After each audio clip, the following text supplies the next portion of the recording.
Ang mga nakalap na resibo ngayong hapon. Dating magtotropa sa Taguig City, nagkasakitan sa gitna ng kalsada.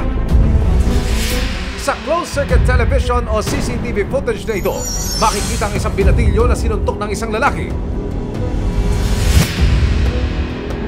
Maya-maya pa, isa pang lalaki ang sumapak sa kanang bahagi ng mukha ng binatilyo, double punch!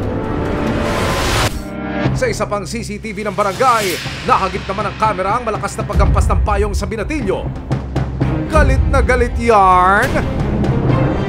Nang may dumating na ibang mga tao, kumaripas na ang batang lalaki papalayo sa eksena.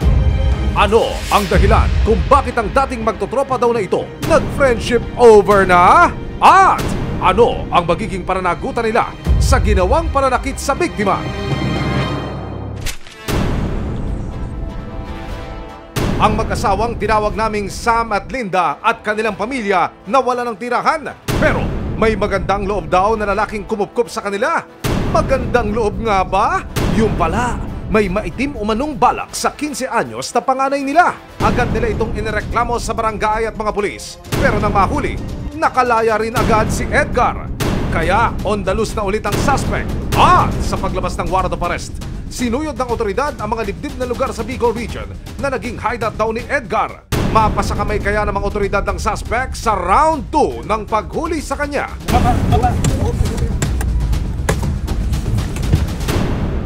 Ano mang reklamo, bibigyan tugon. Bawat hinaing at problema, hahanapan ng solusyon. Ito ang bago ninyo sandigan, hindi palalampasin ng mga tiwali at maling gawi. Dito, walang ligtas ang abusado at lalong walang lusot ang may atraso. Dahil ang lahat, hahanapan natin ang resibo. Magandang hapon, ako po si Emil Sumangil. Lalaking kumupkop sa pamilyang walang tirahan, di umano'y may lihim na pagnanasa sa target niyang biktima. Ang sikretong malupit, ibubulgar na.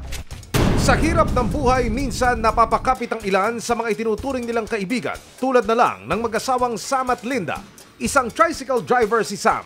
Ang kita niya araw-araw hindi sapat para makapagbayad ng renta sa bahay. Nung nag-upisa po ang pandemic, napakahirap po talaga. Hanggang ngayon, ang naiuwi ko lang pera 300. Lahat-lahat na po, bali 600 na po lahat-lahat, boundary, gasolina. Hanggang sa makilala nila si Edgar, na isang caretaker ng abandonadong bodega sa Caloocan City. Itinago namin ang pangalan ng suspect para maprotekta ka ng pagkakakilanlan ng biktima. Time po na nagdadrive po ako ng tricycle, nakikilala namin siya pag daan-daan po dyan. Hanggang pong masalumuha, okay naman po siya. Yung time po na kasagsagan nga po ng pandemic, nakitira kami sa kanila sa bodega. Pumayag naman po siya. Nang palayasin sila sa dati nilang nirerentakan, open arms silang winelcome ni Edgar sa kanyang tinutuluyan. Share your blessings, ika nga, pero pare, hindi lahat pwedeng i-share, no? Kung ano yung kakainin namin, yun din ang kakainin niya. Naghahanap buhay ako para sa amin lahat. Wala na nga ako siyang binabayaran, kuryente, tubig, sa akin po lahat yun. Ayon din kay Sam, napalapit na ang mga anak niya kay Edgar dahil tuwing payday, galante raw siya sa mga bata, binibilhan pa nga ng gusto nilang ulam.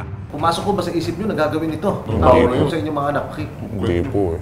Hindi ko akalaing gagawin niya. Siguro po sir, tinataon niyang wala kaming mag-asawa. Ang natitira, sila magkakapatid. Sinasabutahin niya kami. Hindi namin nakakalaing ganun gagawin niya. Kilala namin siya medyo matagal na rin na nag-guard dyan sa isang factory. Matagal, nagsasama-sama sila doon na parang isang pamilya.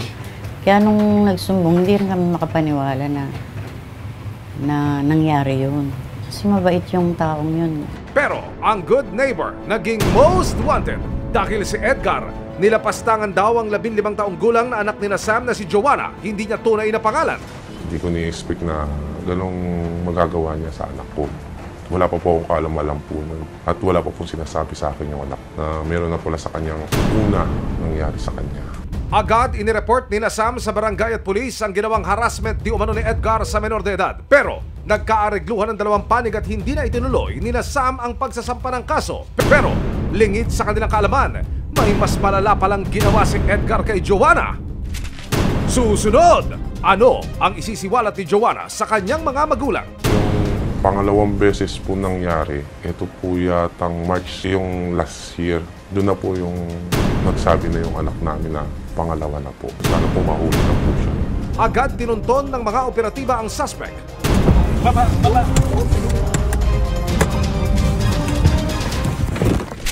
Abangan mamaya sa closed-circuit television o CCTV footage na ito.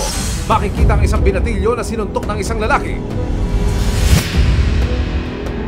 Maya-maya pa, isa pang lalaki ang sumapak sa kanang bahagi ng mukha ng binatilyo. Double punch? Ano ang magiging pananagutan nila sa ginawang pananakit sa biktima?